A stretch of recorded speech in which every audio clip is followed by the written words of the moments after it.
Good afternoon, everyone. I'm Deepika Aggarwal from Airtel, and she's Soumi Mukherjee from Kantar. And we are presenting our work on Reconstructing Bharat. At Airtel, we keep customers at the heart of everything we do. We are there to solve customer problems.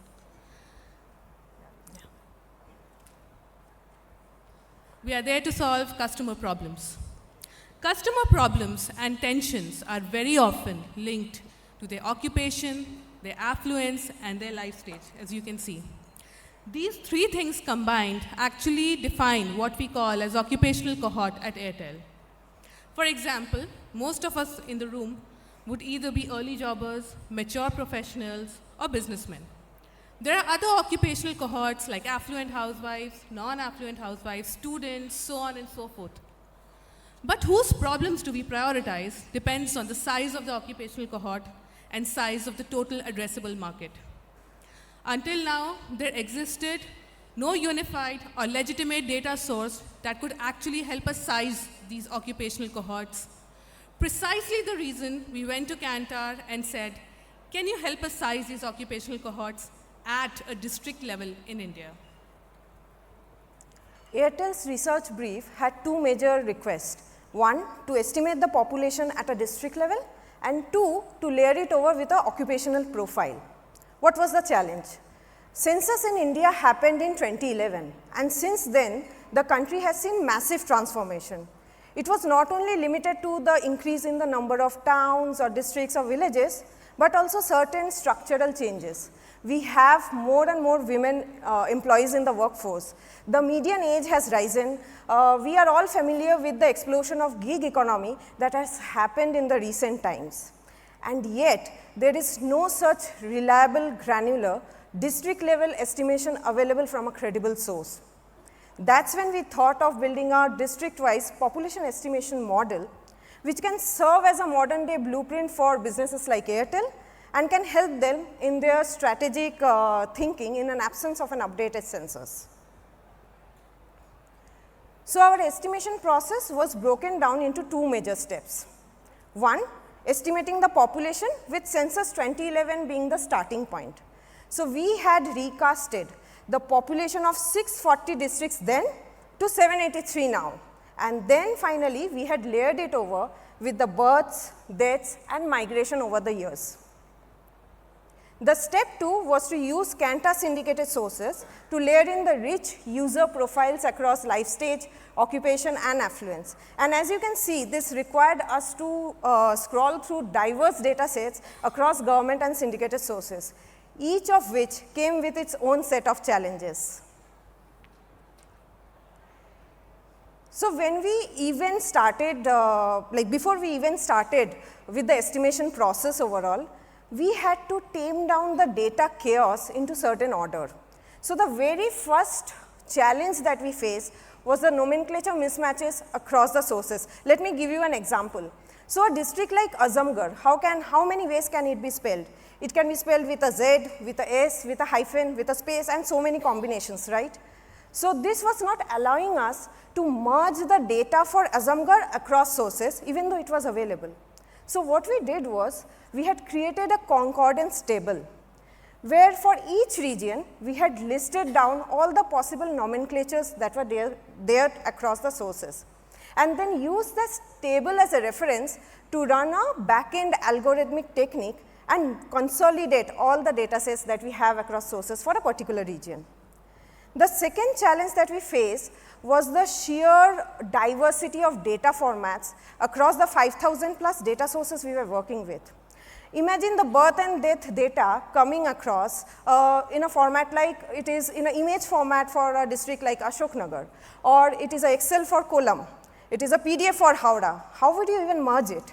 So, what we did was, we have taken the help of GenAI tools, and which has helped us to navigate through this entire pile of unstructured data across formats and helped us convert it to a unified Excel format to even help us start with the estimation exercise. And all this while both the challenges I have been talking about is that the data was available, it was a challenge which we were facing in a processing stage. But now lies the even severe challenge, which is the missing information. And in our case, it was largely of two kinds. One, they were missing birth and death data across districts for certain years. So for that, what we did was we used linear regression models to impute the missing values. Two, while our Kantar flagship syndicated products were used to, for the district level estimation, and it has a very widespread coverage of districts. It covers more than 450 districts in India. But that means that there are still 300 districts that goes untouched. And for this missing districts data, what we have done is we have built a lookalike predictive modeling, basis which we could impute the missing values from the similar districts where the information was available. And this blend in technology and human expertise helped us to bring the result for Airtel. What we ended up is that we had added the user sizes across audience cohorts which were relevant to Airtel. This was mostly defined by life stage and occupation.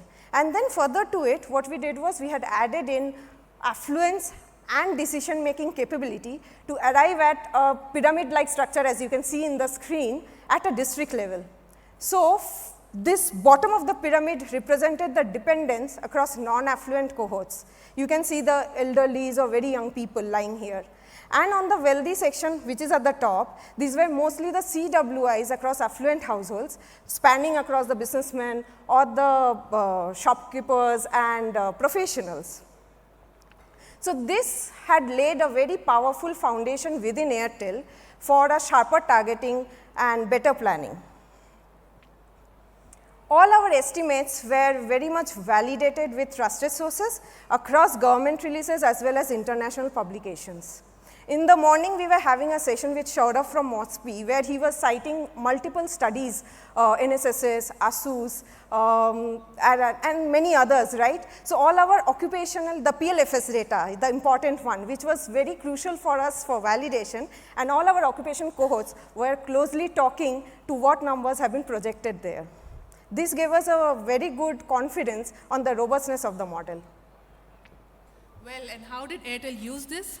Well, let's see the length and breadth of Airtel business we have today. We are a household name when it comes to mobility, broadband, and DTH.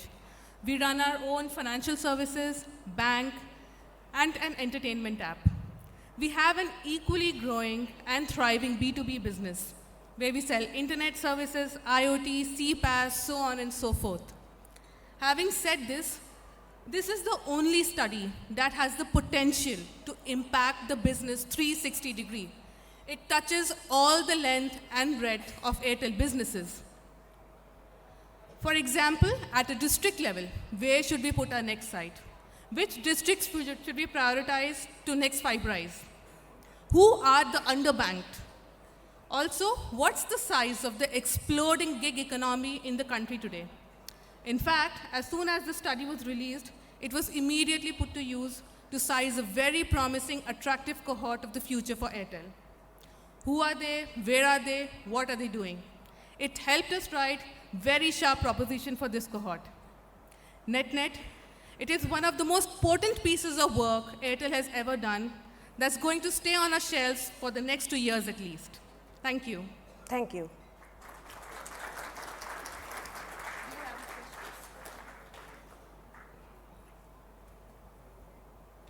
So we have one question.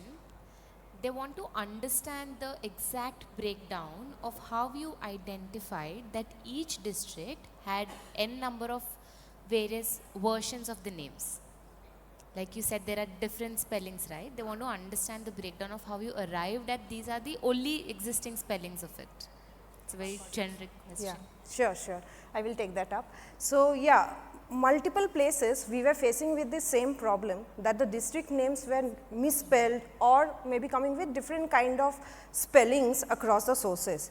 So we did use GenAI over here also, and we had taken some common IDs. So there were certain districts which had a code associated with it, or certain district has split into two further districts but have a state name associated with it. So with certain hooks in place, we have taken those into action, used AI to pull in the all probable combination of names that are available across the relevant sources that we are looking for. And for region, for a particular region, we have listed down that exhaustive list and use that in the backend to run an algorithmic technique to fetch all the related data across the combinations that we have. And that's how we managed it. Great. Yeah. Another question, it's more like something that they want to know. They want to see if there is any interesting finding that you've come up with from a district versus district perspective. Any interesting anecdote that you would like to share probably? Sure, sure.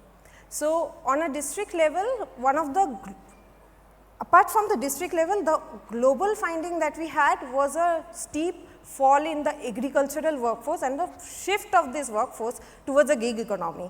And this extent of shift was higher in certain districts, much prevalent in certain districts, which are more lower tier and rural focus than an urban one. So, this was one of the interesting insights that we came across while we did our study. Great. Thank you so much. Thank you. Thank you.